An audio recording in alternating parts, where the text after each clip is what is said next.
order the regularly scheduled committee meeting for the Village of Midlothian, March 6, 2019 at 7 p.m. Roll call, please. Trustee Caveney. Trustee Crowley. Here. Trustee Gillis. Here. Trustee Ivan. Here. Trustee Killily. Trustee Kreis. Here. Mayor LaRue. Here. You have a quorum. Please stand for the Pledge of Allegiance. I pledge allegiance to the flag of the United States of America and to the republic for which it stands, one nation, under God, indivisible, with liberty and justice for all. At this time, I'll open the floor to public comment. If you would like to be made a matter of public record, please stand and state your name and address. Jean. Jean Bartaki. I think the village needs to get a sign just like St. Chris has. It's really nice and it's lit up and it's digital. We need that. We do. Clerk Mouse has been working on this for quite a while, and we're certainly looking at least one here. Pricing, of course, is going to be probably a problem, but We really need that. there's some TIF money over there on the Sister Avenue TIF that we might be able to spend on a entrance sign, but Clerk Mouse has been looking into it. So We also need to keep the other welcomes, all of the welcome to Midlothian signs. They all need to be redone. redone, and we need one on Cicero Avenue by the Burger King coming into Midlothian from Crestwood. Is that there anymore? We don't have one there, and it's nowhere to be found. Well, actually, it was put over by the train tracks because it's two-sided. But we really need to smooth it up. We fix agree. them up. Anyone else? All right, I'll close the floor to public comment, and if the boards would indulge me, we have Elizabeth here from Third Millennium that would like to give a brief presentation on the article under Trustee Ivan's agenda. Good evening, everyone. Thank you for having me. Can everybody hear me okay without the microphone? Yes. Okay, perfect. I am Elizabeth Aducci, and I am from Third Millennium Associates, and our company specializes in working with municipalities exclusively to help post and collect revenue from vehicle, pet, dog, cat, tags, and stickers. Our system is designed to take the workload off of the municipality's shoulders and put the revenue in your pocket, so that in essence, vehicle season can put a line out the door. When I have to come into Village Hall and buy my sticker, and then there's a line out the door of all the other citizens that are doing the same. What our system will do is take the workload off of your shoulders. How does that happen? A, we present you with a database for the data entry of the information that is a barcode web-based system, so that when someone walks into Village Hall with their application in their hand that is pre-printed, it has a barcode on it. That barcode scans into the software. Their record is sitting in front of them. You enter the sticker number, you take their money, you hand them their sticker, and they walk out the door. Transaction is over. The information is already in the database at that point, and you don't have any back-end extra work.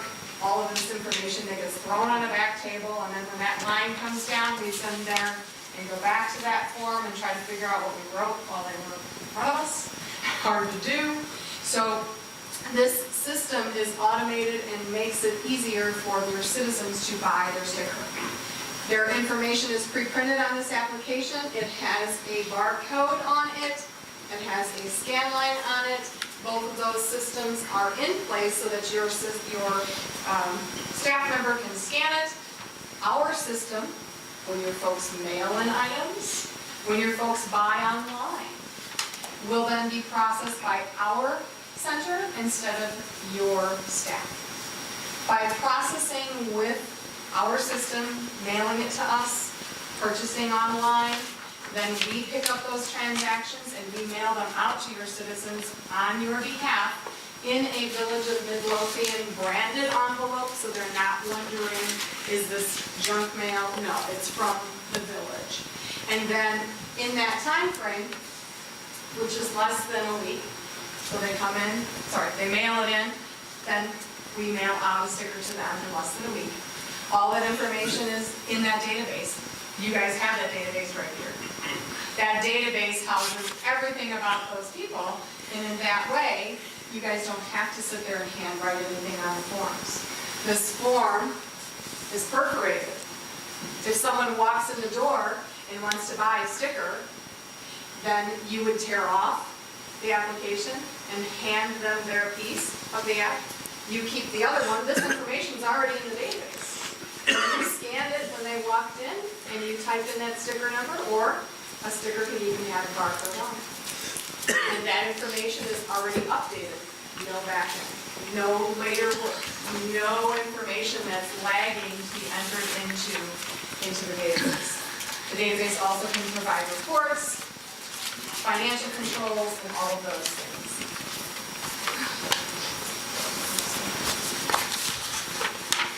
We can reduce your workload. We can collect the payments for you. We can assign stickers and mail them out on your behalf, whether the person mailed in their payment or whether they bought online. Your staff, free them up to do all the other things that are important to support a municipality. We can increase your revenue. We can dig through the files. We can take your existing database that you currently have, your existing vehicle database. We can bump that against your utility billing file. If you have a GIS file, we can take on that. And people get nervous, but don't.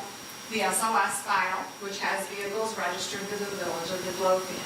Third Millennium has been bumping these files for over 25 years. We know what to look for in that SOS file, so we're not sending out information that people can come back and say, I don't have that car anymore, I sold it 3 years ago.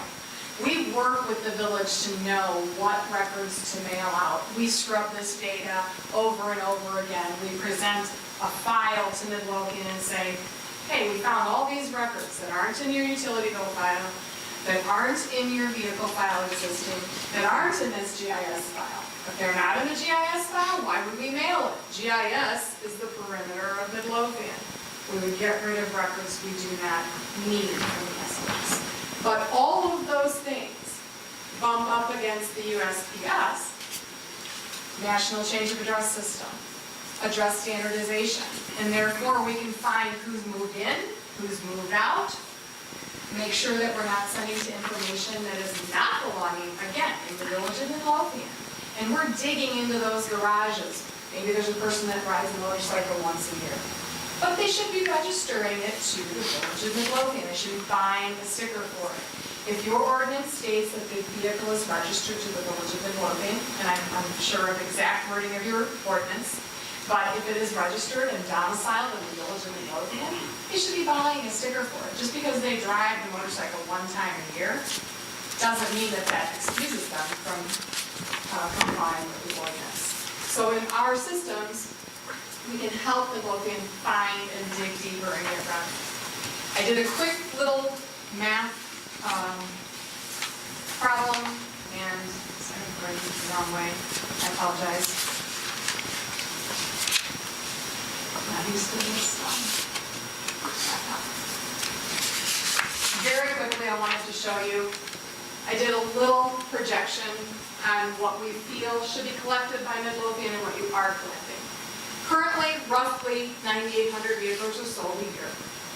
And I'm estimating at $30 a sticker. I do understand there are trucks that are higher, there are antiques or perhaps seniors that are lower. But if the population is almost 15,000, we should be selling roughly 11,000. We could help find another $36,000 in revenue. Revenue helps come directly back to the municipality. This money doesn't wash through the state. This money, as you are well aware, comes directly to Midlothian. So we can help bump that number.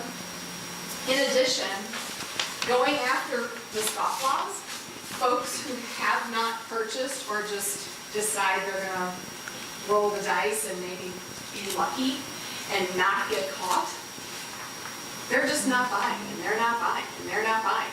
But if we go after those folks, after you get your nice compliant citizens in here and buying all of their stickers, we can do a scofflaw mailing. That scofflaw mailing, based on 1,224 records, where did I get that? The difference between what you're selling, what you should be, with that August 1st penalty, goes from $36,000 up to $73,000. It's a lot of money that's sitting there uncollected.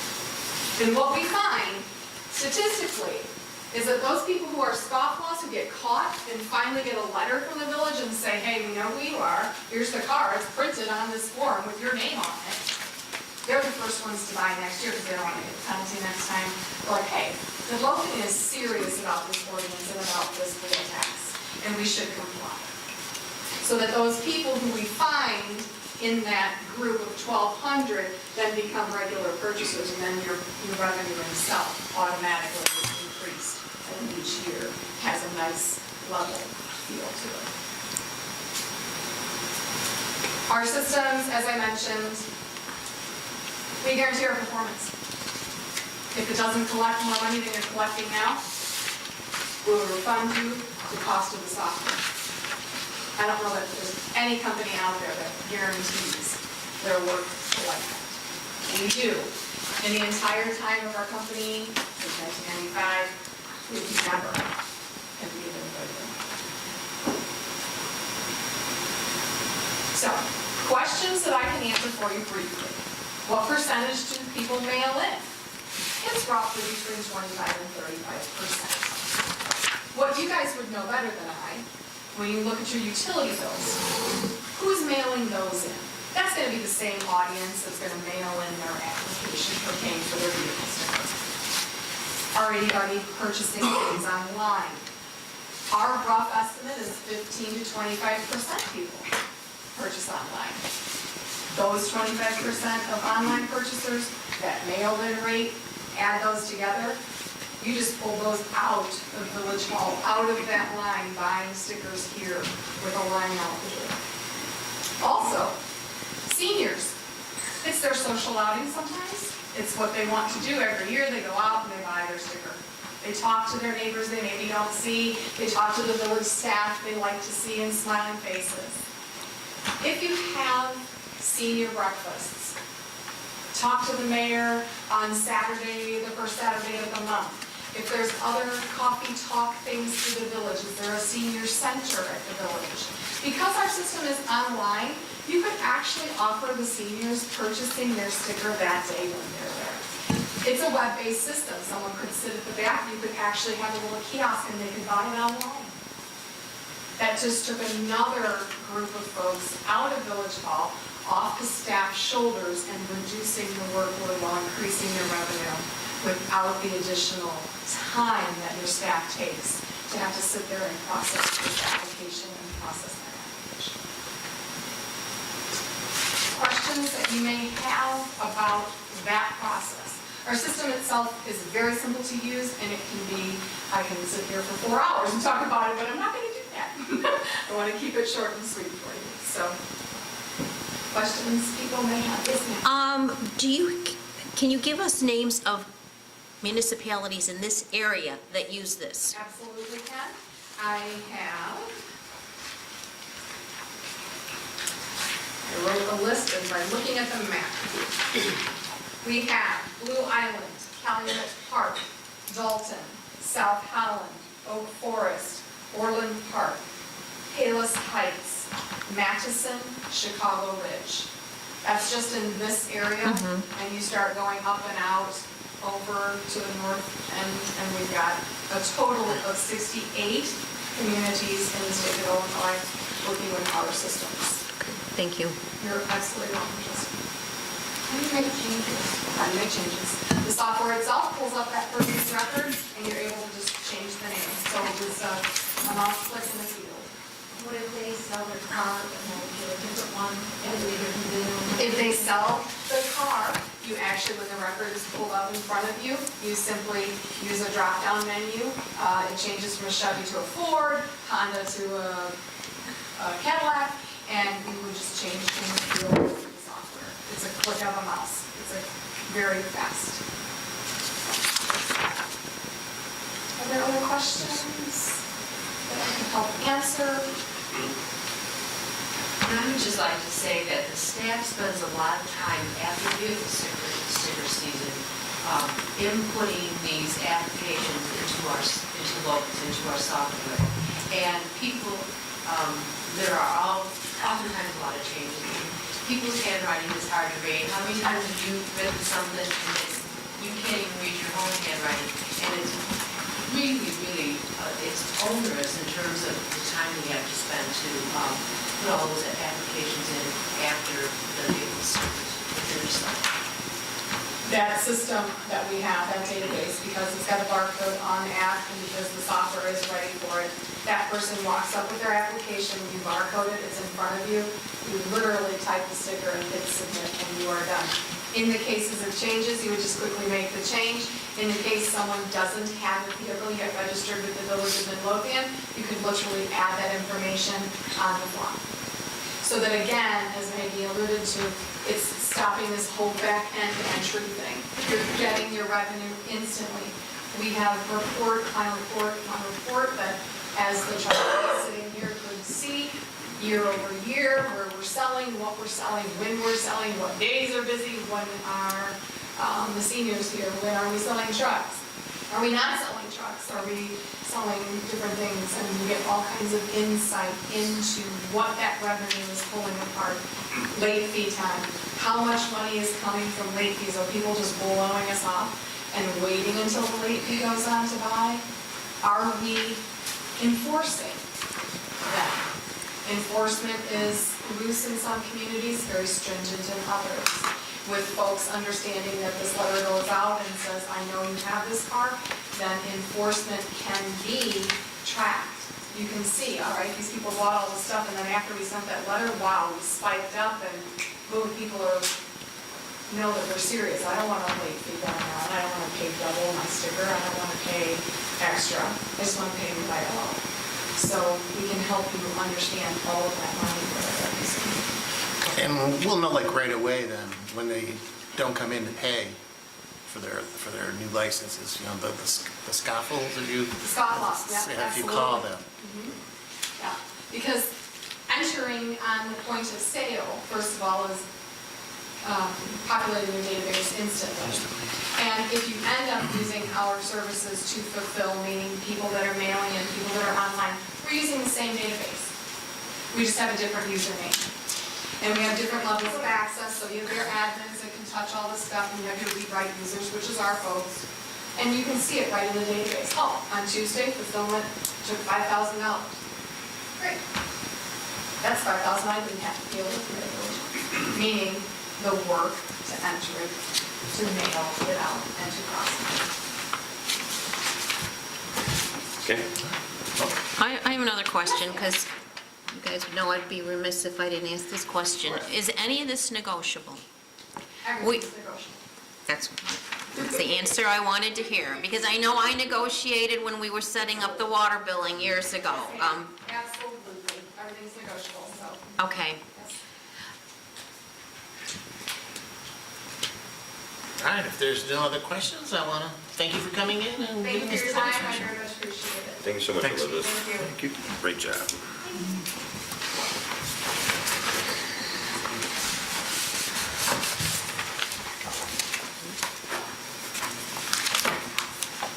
All right, well, we're in the trustee business. Trustee Price? Under my business, I have discussion, and I don't believe we will be approving this evening, the Terra agreement. And I know that there were, Trustee Caveney had a lot of questions, so I wanted to bring everybody up to date on what I've done. Dave Landwehr, who is our point person at Terra, and again, Dave was the moving force behind the CalSAC Trail, is out of town.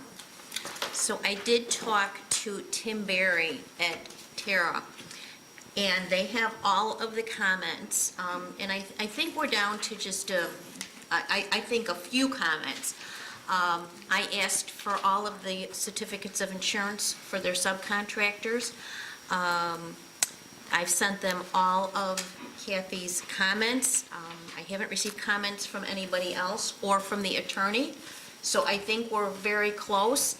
And when I talked to Tim Berry today, he said he would incorporate all of the items. He would attempt to get all of the language refined by tomorrow.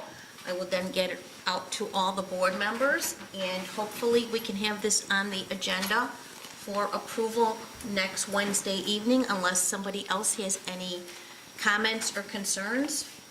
I'd like to hear them now, because we really need to start moving on this. We are behind schedule.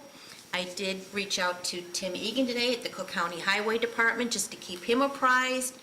And, you know, with the weather, probably some of the field work couldn't have been done anyway, but we're at the point where the field work can be done now.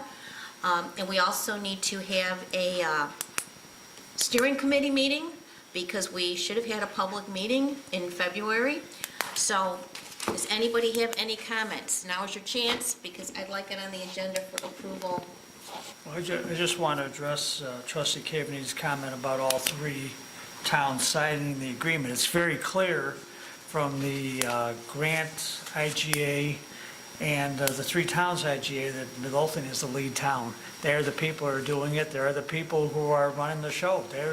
They are, you know, we are in charge of this, and you know, the people who were the, you know, the engineering firms who were doing this was Terra and Farnsworth. They're the people who are driving this whole thing.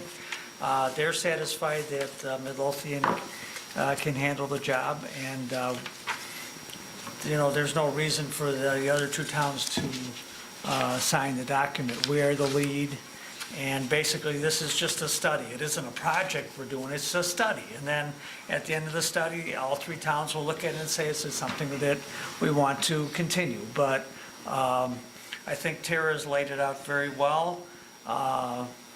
And I think with the minor changes that Trustee Cavaney has asked for, I think this project should go forward at the meeting. Trustee, I have to disagree with you on one little minor point here. The other towns are putting money into it, and that's probably why Trustee Cavaney wants to make sure they all sign off on spending the money. They didn't put They that. have to make a financial They didn't put that in the IGA. They didn't ask for that at all. They said, if it's super clear in the IGA that Midlothian is the one in charge, Midlothian is taking care of the engineering, Midlothian is taking care of the payment, Midlothian. They didn't ask for anything. And to me, it's super clear that Midlothian is the lead in this whole thing, and they believe this will go forward, basically because they have trust in Tara, I believe, from their, you know, interactions with Tara and Farnsworth, and there's no reason to do much more. I mean, It sounded like Trustee Cavaney was still concerned about their ability to financially commit to the project. I'm sorry? That of their ability to financially commit to the project, because it has to go before their trustees. And It's in the IGA. They already signed it. They already did. committed to come up with the $35,000. That's in the IGA. and the IGA was submitted with the application. That's what made that application so strong, was that each town had a signed intergovernmental agreement approved by either their village board or their city council as in Oak Forest, committing to the $35,000 per town. And if you read the IGA that we have with Cook County, as soon as, it says right here, the county agrees that upon award of the Phase 1 engineering contract and receipt of an invoice from the grantee, the county's going to make an advance payment to us in the amount of $110,950. So we did this, followed the protocol, we did everything that the county expected, and, you know, why would we have the IGAs in place, submit it with the application? This was so important, and Mayor Presta was really a driver in getting us this funding, because he was in front of John Yonan saying, we need this, we need this. You know, I don't know how more solid or secure of a commitment we could have. We have intergovernmental agreements. We have them all the time. They work. That's the purpose of them. What I gathered from the emails that I was included on that went back and forth is she was just looking to protect the village from spending extra money in case something bad happened. That's how I took it, and that's why she wanted everybody to sign off on it. Well, That was my impression. Well, I don't know what bad is going to happen. I mean, it's a process, just, we do this with other grants. It's just the process. It's the way, that's the purpose of intergovernmental agreements. Can someone just explain what the potential problem is, so we can understand why you keep asking? You already got the IGA, how long ago? I can't remember. It was a while ago. Well, I think we had to we submitted November 2018, in October. we submitted the application, gosh, But I mean, everybody has already seen it, so I'm in asking. 2017, we signed the So IGAs. understand, what is your potential problem? If they've already signed and said, we're taking this portion of it, Well, I think the problem was, as I read it, that in the agreement that we're signing now, it didn't reflect that the other agencies were going to contribute the money. It did. So Yeah, that's, it does. now it does, though. It was changed, correct? It was amended, correct. Right, it's been amended. That was the problem. Okay. So But it's there's been no- amended now. But there's no potential problems. Tara could... No, but I'm saying that was the intention. Okay. When I read the email, that was the intention of the email that she had originally sent to all of us, is her concern was that the original document that we were presented did not reflect that these other villages were going to have to put in whatever share they were going to put in. And so she asked for that to be amended. Now, that's my simplistic view of it. And now you've amended that, correct? Well, that was amended Well, a version or two ago. Last week, what we talked about last time. Yeah, yeah. Right. That was what I was saying, is that was her intention, is to make sure that the village, protected themselves so that in the event money was due, everybody knew who was to pay what portion. It was clear. well, the IGA spelled it out. The first document everybody did was the IGA. Right, but- And that it wasn't reflected in the Right. Cook County thing. That but wasn't, they now corrected they've corrected it. Yeah, So I think that was the problem. right. But there is no, but as far as potential problems, they looked at what the whole thing said too, and they were just fine with everything. Tara designed the whole thing, so there isn't going to be potential problems. This is just a study. That's all this is, no big deal. Tara is an expert. Tara and Farnsworth are experts in their field, and they have this thing all laid out very properly. And with that 35,000, yeah, if that's to cover CYA, okay, Right. fine. That was my understanding anyway. That's what I read into the emails. So can we have it on the agenda next week for approval?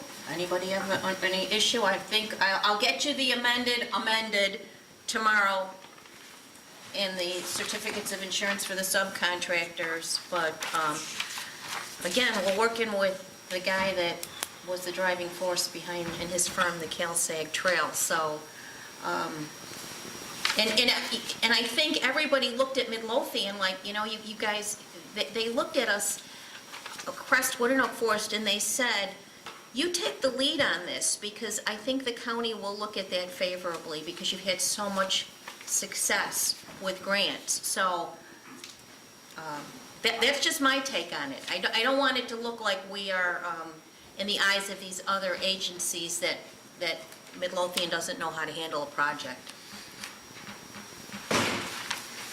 Okay, are we good? Good. On the agenda for approval. The other item I'd like to bring up, which we've talked about, and we have to get it done, it's the parking lot next door. And I've spent a lot of time on that this week as well. And I want to thank Superintendent Weinert for going out there so everybody could visualize it. And when we first received the original iGig grant, I can't even remember, it was 4 or 5 years ago. So much has happened since that time. We're at a point, we've got to move forward and get this done. So I reached out today, and I didn't get a response, to Granite Survey to see what the cost of a boundary survey would be. Superintendent Weiner, that survey you have in your office, that huge thing, could that serve as a boundary survey? Or would your recommendation be to get a boundary survey? Well, we found a rod, we found a surveyor's cross. Okay, so we know where it's at. My recommendation is anytime you do any kind of work like that, you do a survey. And- So, just so you know. So, as I try to recall, because so much time has passed, I don't believe that a survey was included in the original project. And I think at that time, and this went back to when, before Antero, when it was part of Weaver. So I think they used GIS information. And again, the scope of this project has grown as we're trying to make one cohesive parking lot and have ingress, egress. This project was never supposed to get that large, okay? It started out as a little parking lot, okay? And then we got more money, and then the idea came forth, let's make this, so that it's really an asset for the village and really looks nice, because we know that does not look nice, and we know it is not functional. So I just want to move forward and get it done. If I can get everybody the information about the boundary survey and the cost, I would like to have that on the agenda, if everybody concurs, next week for approval. Then once we get that boundary survey, we have the exact dimensions. I think that we may still need, and again, I don't know until we get the survey, we still may need a couple feet from the VFW, and then we could have that agreement with them, like Blue Island had when they did their I-gig with Paul Revere's school. I don't know if that's going to be necessary, but I just want to move this thing along, because again, I think it's July 15th, the grants expire, so we're going to have to move quickly. So A, get the survey, B, get this laid out on the survey so we know exactly what's village property. Do we need some property from the VFW? If we do, let's enter into the agreement with the VFW. We're still going to need, I think, Superintendent Weiner, some type of an agreement with the VFW, like you had said, because of the ingress egress, correct? Irregardless. That was your recommendation. At the time, because you were going to go onto their property with parking. Now you don't have any encroachment on their parking, on their property, because where the property line is. Well, we may though. We may because of the space we will need for that parking lot. We may. Okay, I don't necessarily agree with you, but we'll find out what the survey says. But on here too, if you need one agreement to go in and out, I don't know if you've ever had one since, so would you need one for something you never had? You never had an agreement before, and the parking lot's not going to be on their property, and they're not making those decisions, but based on the There'd be no need survey, to- just look at the stakes. There'd be no need to get an agreement. I did talk to the commander about striping, and the striping would be on their parking lot. They were okay with it. Not sure if we need an agreement for that. There's no striping there now, so Right, but they'd be happy with Can I just ask, the red line, the red spray paint that Superintendent Joe put out there is the property line. Correct. correct. So we shouldn't need to go past that, is what you're saying, correct? We shouldn't need to go north of that red line if, once they figure out that the GIS information they use, right, may have not been in alignment with the map we're looking at, which we've all seen where the cross and the pole is in the lot, we knew that last year. Once it's all ironed out in the drawing, which I think is why everybody's confused, we shouldn't need to go north of that red line. That's what you're indicating, right? We shouldn't need property north of that red line. Well, on this drawing that we originally got here, it shows that the parking lot is over the property line. Right, because they were using GIS information that isn't the same as the map you're looking at. That's what you just said. Well, I think the survey will actually Right. delineate. It'll define it and refine it, and then we don't believe we will have that problem. I hope we won't have that problem. But if we do, are you guys okay with then doing like the Blue Island said.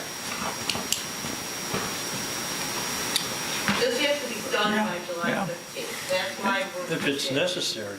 Lots of questions. If it's necessary, let's get this done. I know, that's what I'm trying, it's come to the point of urgency now. We're gonna lose all this funding, and I don't want that to happen, because I really think, I'd like everybody to be out there, we can have a ribbon cutting. I think it could be a real showpiece for the village out there. So does that sound like a plan? I'm just trying to lay it out here so we can move on this. So does that eliminate the need for the extra 3 feet of space? Is that what, I mean, We're probably still gonna need to go into the rain garden approximately 3 feet. If, the way I look now, but we're not gonna know for sure till we get the survey. So let's just wait on the Wait, get the boundary survey and see what survey and happens. then go from there. Does that sound like a plan? Anybody, comments, questions, suggestions on how to make this happen? Did anybody talk to the VFW about any of this yet? In other Only words, about the striping I talked to them about maybe we needed, did you talk to them about we might need an agreement to, I'll be at their fish fry on Friday. okay. Is there some of the- I mean, just to, get the, sort of get them thinking about it, that they might want to do it. I don't know how often they meet, or if they have to have their council or whatever do it, or whatever. They would have to, if there's some sort of agreement, sure, but. Right, so, We believe that the way Superintendent Weiner measured it out, we won't need to encroach into their property with the pavers, right, just in We the don't know. rain garden, the rain garden. yes. The other thought that comes to mind is maybe we need to have, I'm just thinking, some kind of an agreement as to the parking, or who can use the parking when, because I would never want to have happen what happened the night of the dedication in August. That was just a nightmare. That'll be a problem. What, Gary, would be a problem? Free up the street parking and remove those signs, which opens up more parking. So once we get on that, there's going to be a whole lot more parking. There shouldn't be. But why do you think there'll be a problem? Restricting access to parking for the VFW? Yeah, I don't know, I don't want to restrict it. I'm just thinking, If you have events at the rain garden, we just inform them and let them know ahead of time, that's all. I really want this to be something where we're working together with them, because it's going to have to, and I'm positive it will function better once it's done and it's striped properly, because it's just a mess out there. You all know that, you've been out there. If I may say, you're not adhering to your own ordinances as it is. So it's unfair to not want to move quickly to making it in accordance, because you're not even operating according to your own at this point with parking. And in and out lanes and footage and what have you. So it just seems a little ironic that Well- we're violating our own ordinance. Well, I mean, for me, my whole concern is whatever we do as a board now going forward, I think we should do within compliance of our ordinance. What was done 10 years ago, what was done 20 years ago, I don't have any control of, but I do have control over it now as far as a vote, and if we know it's against our ordinance, that's not something I think in any scenario we should be going against unless we come up to an agreement or we make whatever variance or whatever needs to happen so that we're compliant, because if we don't set the tone and show people the right way, why would other people want to do it? I mean, that's my thought. I know I'm not supposed to keep talking, but what I guess just gets the point across is it's important to be in alignment with our ordinances. It's not okay to keep operating not and keep dragging this along for years and years. That's the point, is let's get it done, in a timely fashion, because it hasn't been. That's all we've been asking. Timely fashion, take it seriously, let's move it along.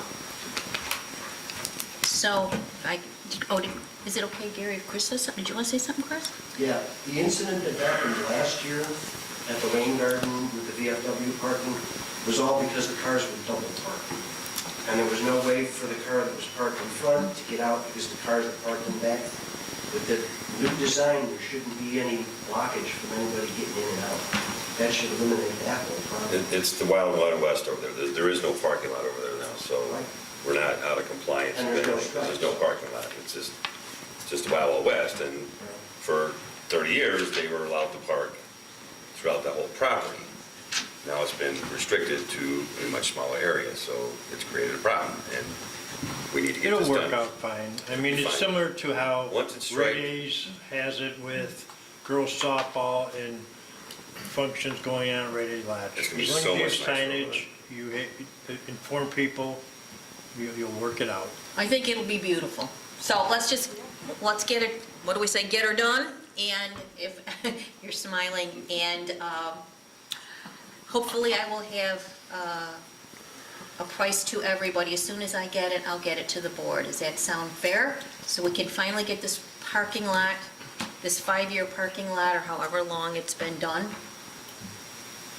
And I did attend this Calumet Stormwater Collaborative meeting on Friday. Those are always really interesting, great networking opportunities.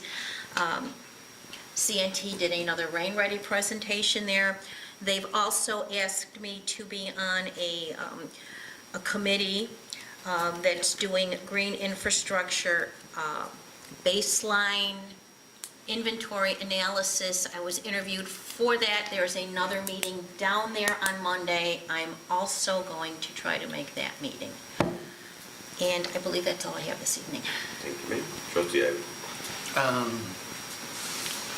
Alan, did you want to talk about the Apple thing at all with the backup, or are you going to say that for later? I'll mention that later. Okay. Then I don't want to indulge the board's time by talking about all the stuff I did this week, so I'm done. The approval for Third Millennium will be on the agenda for next week? Outsourcing vehicles? Let me discuss it with Maggie first. Okay. Monitor? Monitor? The TV's dead. We're going to try to replace it. That one came from the police department. Okay. Yeah. Okay, yeah. So we got to investigate Can you it, take it find some back? Can you do prices. Was it a seized item? Yes, it was. Warranty? Was there warranty? Seized item, huh? No warranty. Well, we get a warranty with the police department. Do they have another? Oh, jeez. They got money in the budget for another TV. What? My dad Sorry, what was has that? one on his back porch we can wheel into. What did he say? He's kidding. I got a CR2 one just as big. I could mount it up there as well, but Trustee Ivan broke it, that's all I can say. So, I'm done. TVs are what? I don't know. We're going to investigate it first, do some research.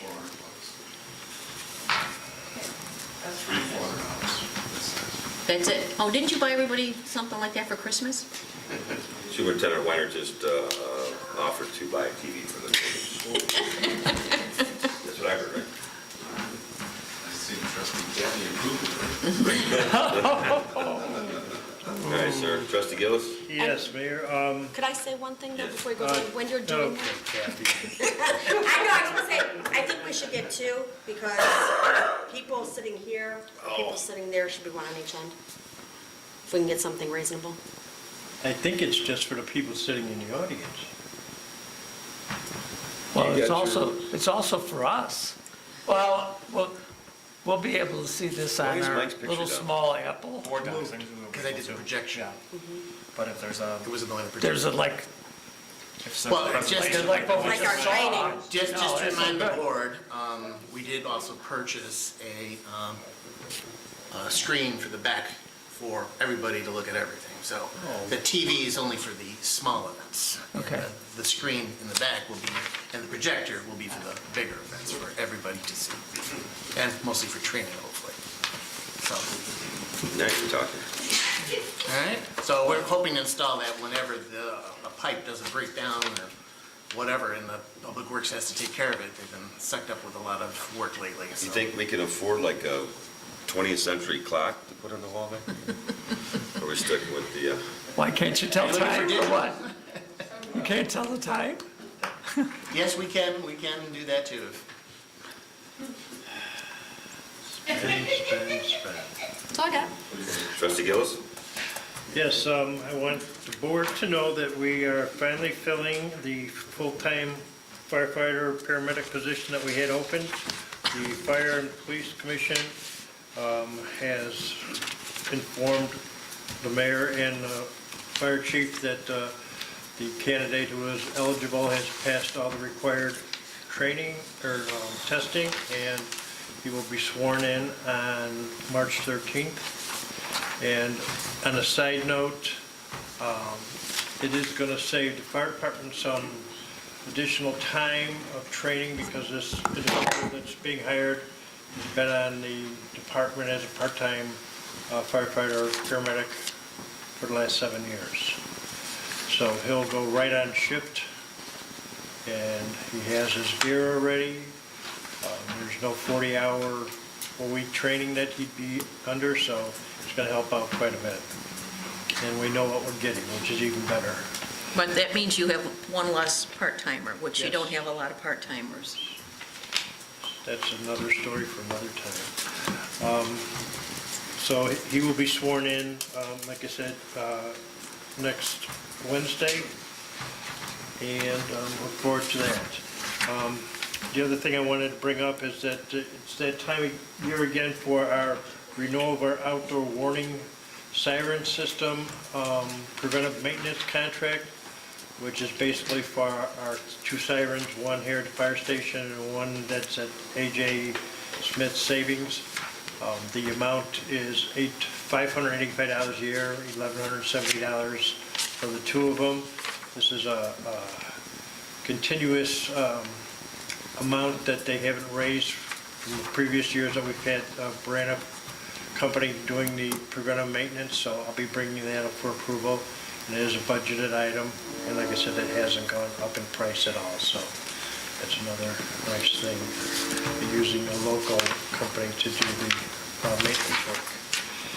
And still working on our frames to get our pictures up, and that's all I have. So make sure the screen in the back doesn't take up too much room, because And those pictures are going up real quick, Okay. so that the screen will work By around the Public Works. picture. can get, Right. It's 80 by 60.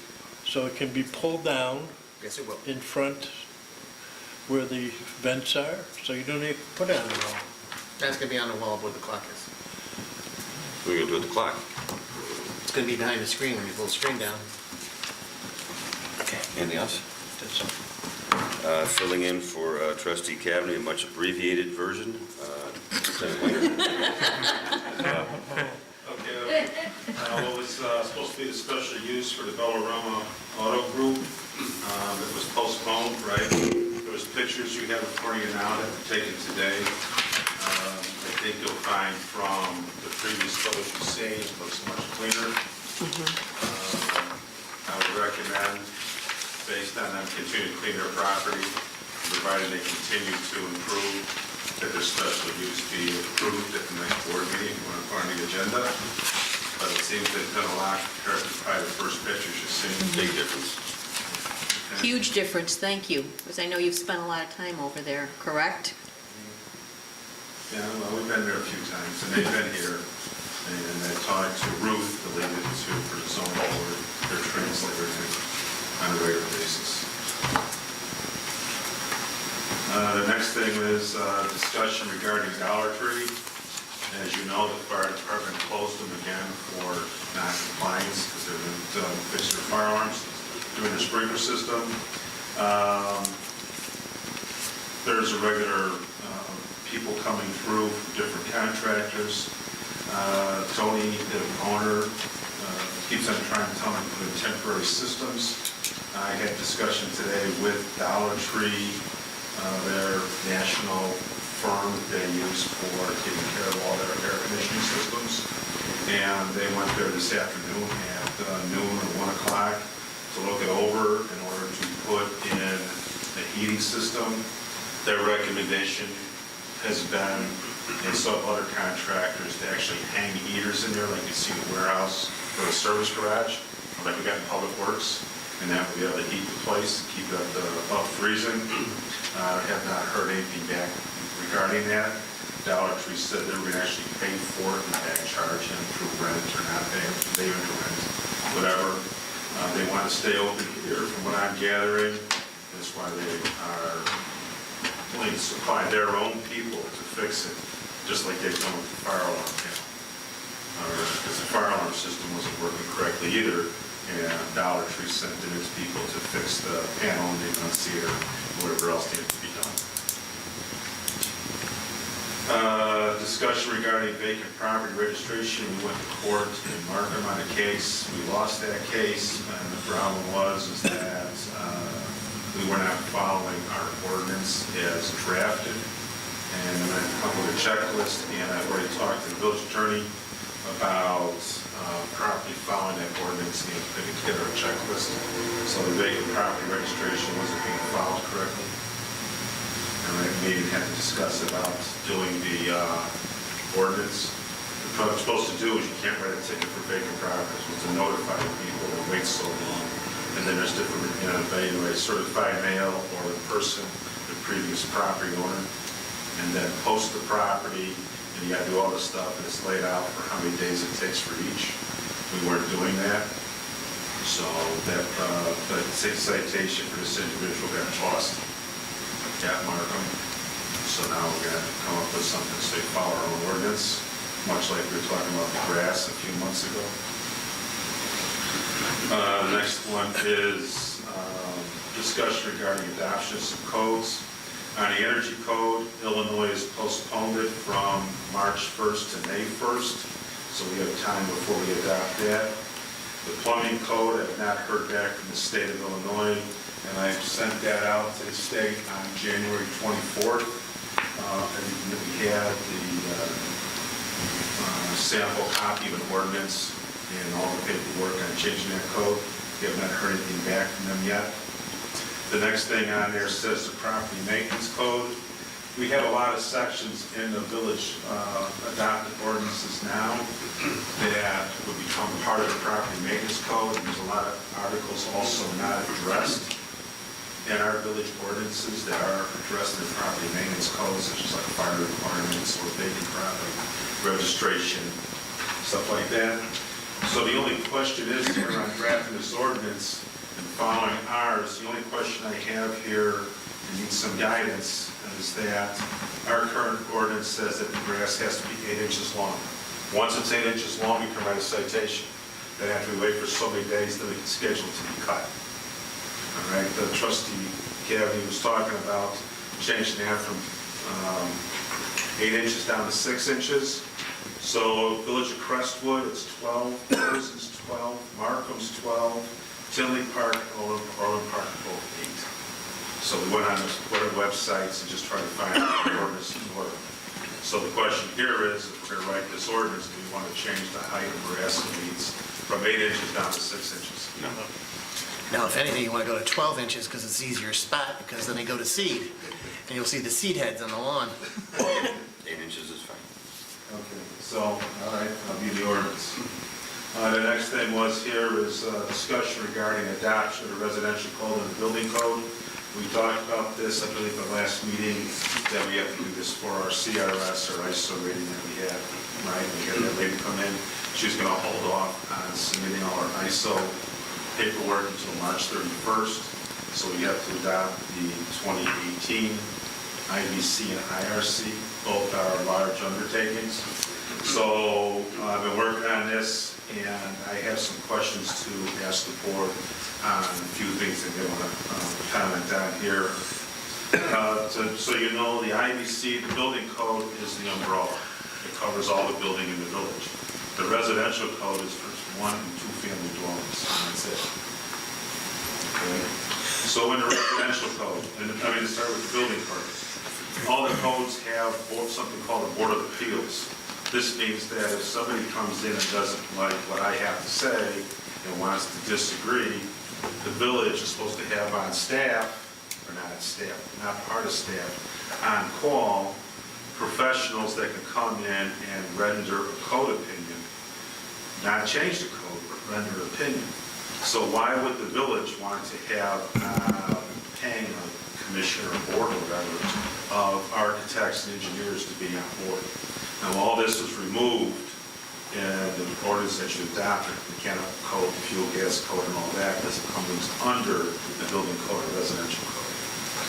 Now, as a governmental member, one of the things that I've always done with people, and it's been successful, is that we are a governmental member of the International Code Council. We write a letter to the Code Council, they'll render an opinion in 2 to 3 weeks. If it's in our favor, that's the way it is. If it's in the person's complaining favor, it's theirs. But what I like to do for this Board of Appeals, as with other villages have done, is the village board is the Board of Appeals. Somebody's got a problem with an ordinance, and I can't vote, I have to present my case, they can come here before the board and ask for a decision on village ordinances versus having other people come. That's what a lot of communities do. That's a lot of communities do. They have a board, you're deciding, you decide. Okay, why should the taxpayers pay for an architect and an engineer and all this stuff to be on some kind of board for somebody who wants to argue because they don't want to install whatever? Correct. So my recommendation is the Board of Appeals ends up being the village board. Makes sense, right? Could I ask a question? Sure. I'm sorry, you look at me like I'm Kathy. Call me Kathy. So if that happens and then the resident does not like the decision we render, or the board would render, what is their, what can they do then? What's their recourse? Is there Install it correctly. No, seriously, Install it, but that ends it then? There's no higher authority They that they can get a lawyer and sue the village. It's like any other ordinance. Okay, Okay, it's like any other ordinance. The thing is that you can't change the ordinance. You can just say his interpretation of it is wrong. okay, And I've run into that before with some architects. They come back and they write to the code council, and it comes back and it says, no, what you're trying to do as an architect is not correct. And I've had that happen repeatedly when we start to do some large project. They try to save cost instead of following the minimum code. So does everybody agree with that? All right, still for single-family residences, no sprinklers. Another thing I want to remove from the code, and I think we should do this, if you have to remember that the code is a national code written for wherever in the country. It's not a Chicago code or an Illinois code.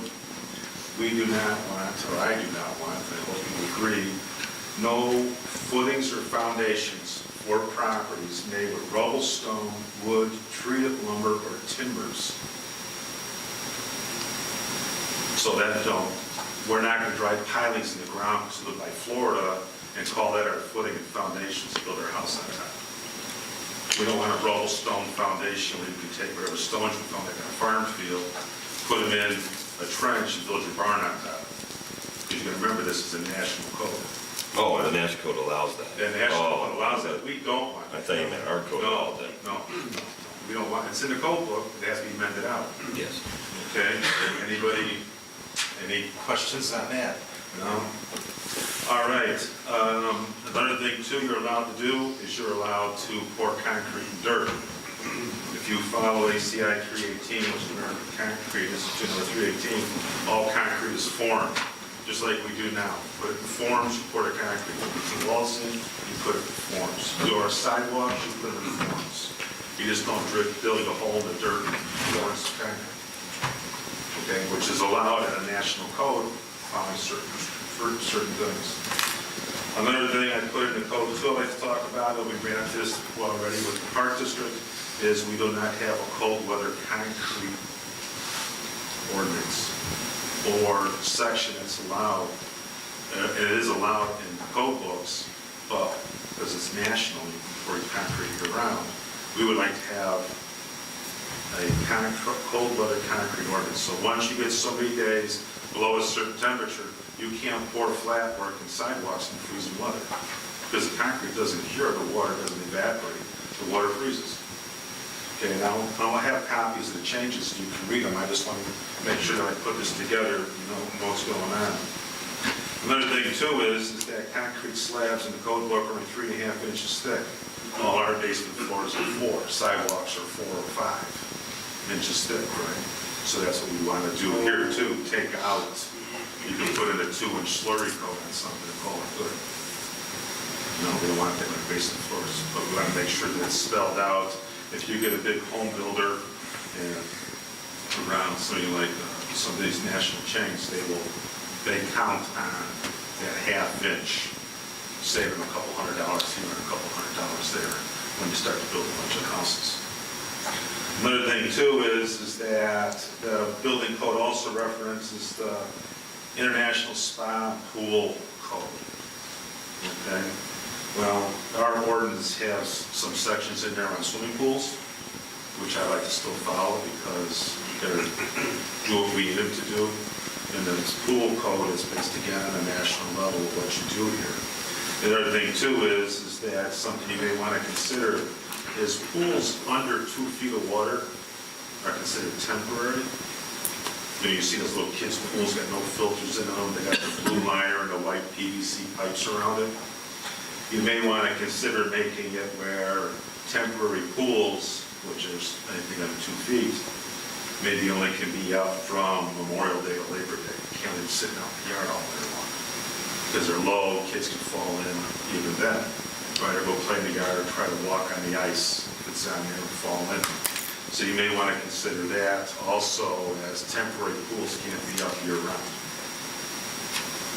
It's up to you if you would like that or not. I mean, it's up to what, whatever you decide. But my recommendation would be that temporary pools are come down, just like Christmas lights can't get up all year round. For temporary pools, and that temporary pool, those plastic pools sitting on the yard year-round. Might not look right. All right, that's the building code. Residential code, same with the Board of Appeals, same with the cold weather concrete, same as the other items I discussed, the foundations, cold weather concrete. The other thing too is the last thing I like to discuss on codes are wood decks. The largest loss of life that we've had in this country has been in the Chicago metropolitan area for decks. We've heard of deck stories. 3-story deck in Chicago downtown, the kids fell, right, they got hurt. All right, accident in Tinley Park, bunch of deck fell. All right. The problem is that the code books are written for a professional tradesman or an architect. They're not written for the homeowner who typically builds their own decks. Okay. So you got to go in one section to find out foundations. You got to go in another floor section to find out joist spans and spacing and everything else. You go to another section to find out about balusters and stairs. You got it says approved hardware. You got to go look up some ASTM number or something from American Second Testing Materials Engineers. And it's difficult for the average homeowner who wants to build a deck to build one that's safe, and we don't have problems with it. All right? So the American Wood Council has something called Design for Code Acceptance. One of their topics is DCA 6. And that DCA 6 happens to be on wood decks. Now, I didn't print everything out because it's kind of long. But you go to one, and I'll send you this email. You go to one, it's got a picture of a deck. It's got them all labeled as to what the parts are on the deck. So you know what a beam is, and a column is, and a joist is. And then it actually has a brochure that's free again.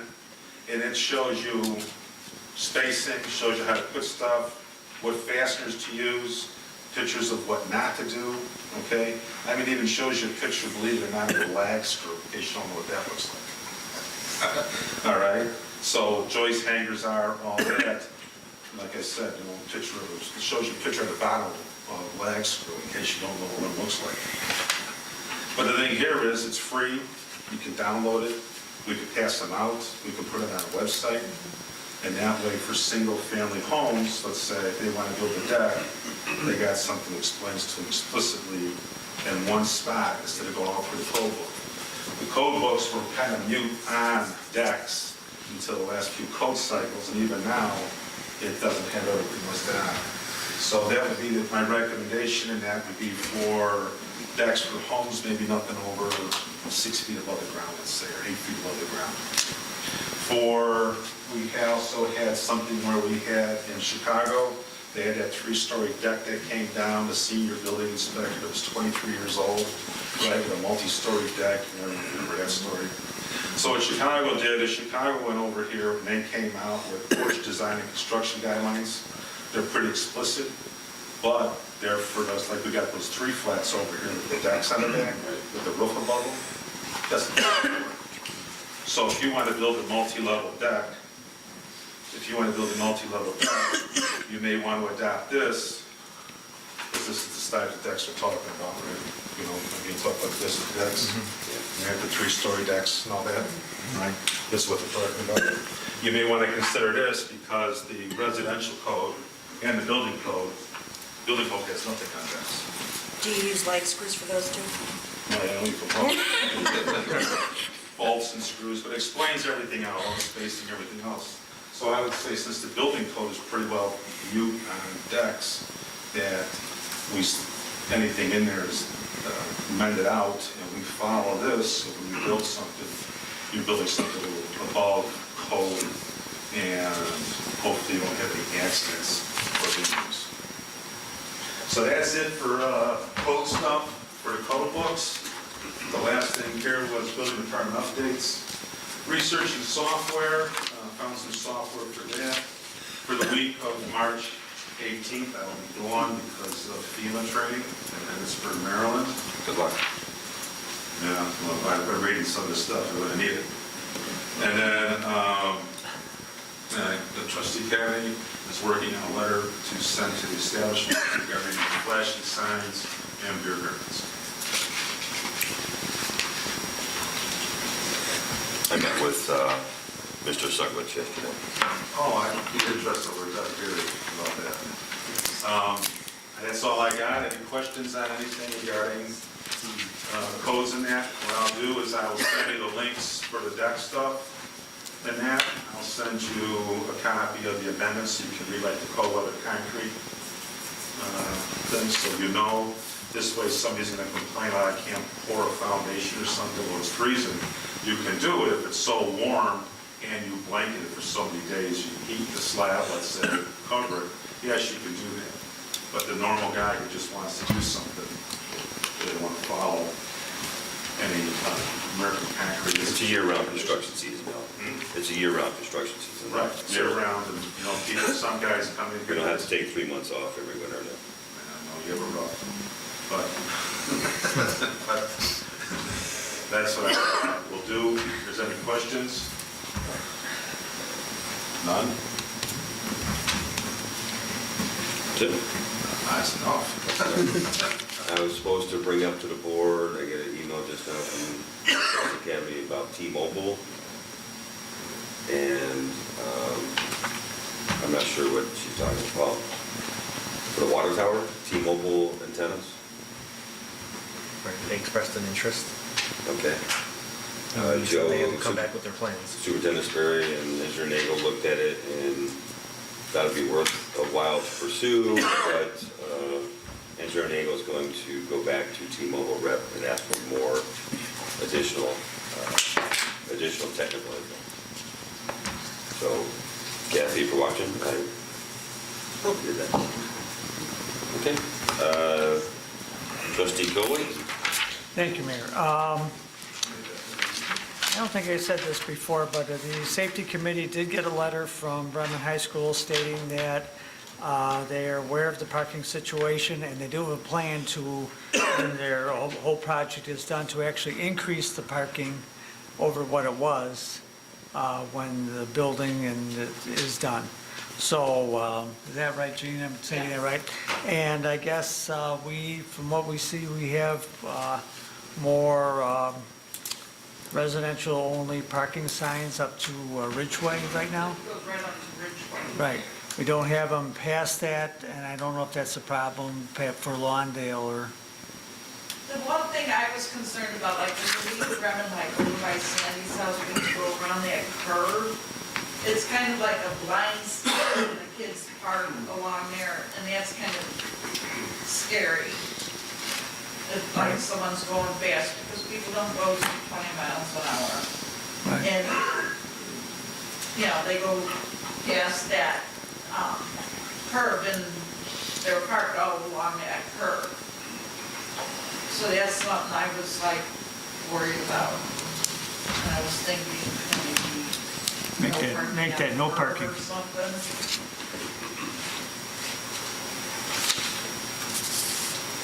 It is dangerous. You can't see a lot of times what's going on. You have cars going opposite ways. It's trouble. And they, they don't park on one side because there's no parking on that side. But, or two cars get through with those cars parked along the curb. Maybe have no parking on that curb, but let them park more in front of the school along, like by, where Harding is, in that area would be, then it goes. Why is that road curved there? Huh? Why is it curved there? I don't know. We're very perpendicular here throughout the whole valley, except for this one over here. I don't, Jolly Homes for you. Think about it. And Chief Delaney, do you have any thoughts on that? For you guys, if you want me to back that up with the accidents we had over there, or research and let me know. Did you do that? How long of a period would you like? 5 years? Okay. I don't like to go back there. I'll do as much as I can.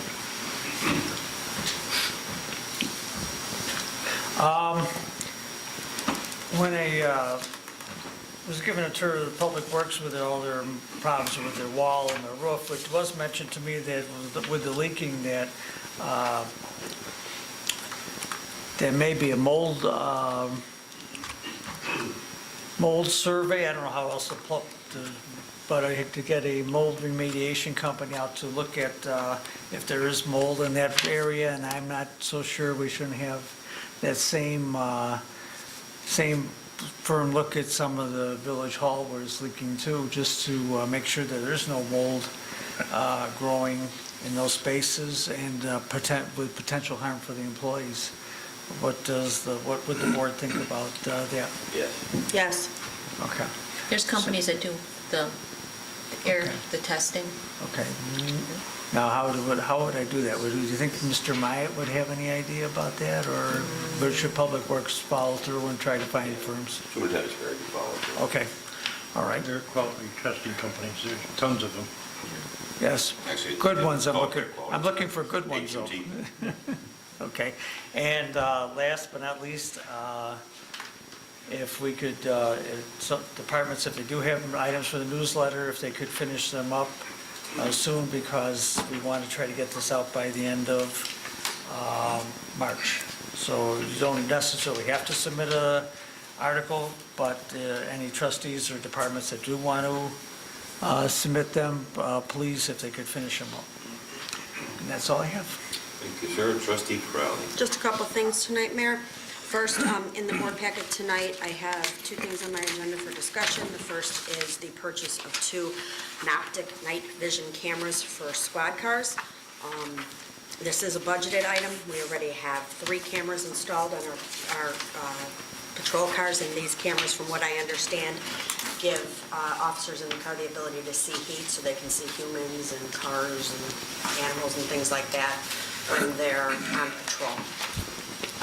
Like I said, this is a budgeted item. So we got 2 quotes.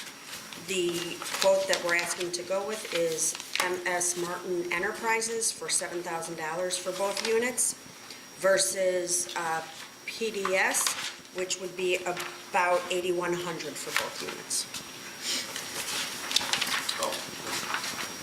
So if no one has any questions, I'd like that on the agenda for tomorrow, or next week.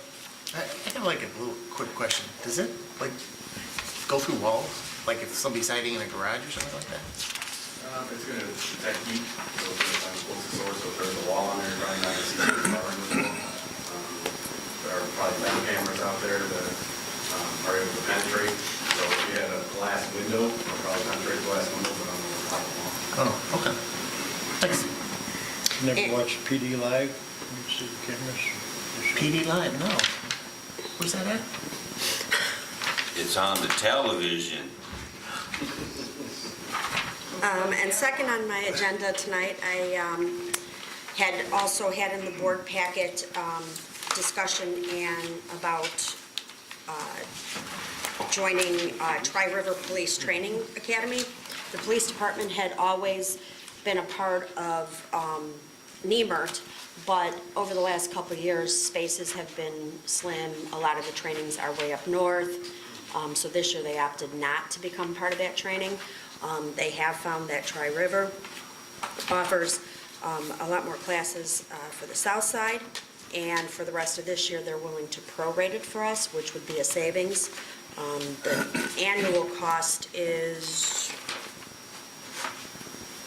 $1,960, but they will prorate it to a tune of $646.80 for the rest of this year, which, with what we need still doing the prorated, saves us money. Based on the training we need, we would be spending over $700 the rest of this year to send our officers to training. So we'd ask for permission to have that item added to approval for next week as well. So you're looking for $646.80? Correct, $646.80. In my previous career, I did a lot of training out at Tri-River, and they're very they're a professional group of people, I guess. I've been doing it a long time. And that's all I have tonight, sir. Get out of here. I realize I had a few more minutes today, but you know. Attorney Louder's not here. The only thing I had to bring up, there was some mention a few weeks back about Independence Day Parade not happening, and The Veterans Committee needs to meet. all right. So there's people here that will. We're gonna do a parade this year. So if they don't want to do it, that's fine. That's why I told you after the parade last year when you said we weren't going to do it. Well, So we'll find people to do it. It's just. But I think we have to I think in fairness to the Veterans Committee, they have to let them make the decision. The Veterans Committee has really struggled. I hear you. Every time we have a meeting, we don't have a quorum, and since losing Sharon Doden, she was the secretary of the committee. But we need an answer this month, not sooner. I will attempt to get the Veterans Committee to have a meeting and have a quorum and make a decision. Deal. I think the rest of the stuff is for next week. And that's all I have. Clerk Moscow. I just have two quick items. One, I want to thank everybody again for your participation in the board docs training. Marie and I will let you know tomorrow or Friday when we are planning to go to cut over. One of the things that is important, I think, is that we have this TV working so people can see what's going on. That was an unexpected fly in the ointment. My preference would have been to do it sooner rather than later, like for the next committee meeting. But let's see how quickly we can get this TV fixed so that folks can follow along with our meeting. Another item, it's more technical related, but Trustee Ivan has been doing some research and working with me trying to figure out how we can actually cast the what they call the scoreboard that you saw on the monitor we had here during the training session, which is what the public will see on the television. And it's working with laptops, but it's not working for some reason with the iPad. So we're trying to figure out what the right answer to that is. And in the process of doing that, Trustee Ivan discovered that although we all set up our iCloud accounts on the iPads, we did not go into our settings and turn on the iCloud backup. So everyone should do that, and I will also send an email with the step-by-step. It's very simple to do, but I can walk you through doing that, just a reminder. And I think that is all I had tonight. That's special use. And I believe Maria sent you all an email around the special use requests, right? In the documents you sent this afternoon. That will be on the agenda next week as well. That's the parking lot. Yes. Keystone parking lot. Keystone parking lot. It's Monday's the hearing, they're gonna go to park district. Yeah, that's all I have. See Seeing as there's no further business coming before the board, I'm looking for a motion to adjourn. I'll make the motion. Second. All in favor? Aye. All opposed? No. And the opinion of the chair, the ayes have it, meeting adjourned. This might have been for the shortest committee. Yes, sir. Maybe we did not set up record. I was listening to, I don't have any, I'm supposed to get the The bane of my existence. So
I'll send you the electronic version. There's two copies. You can Oh, have there's one. two.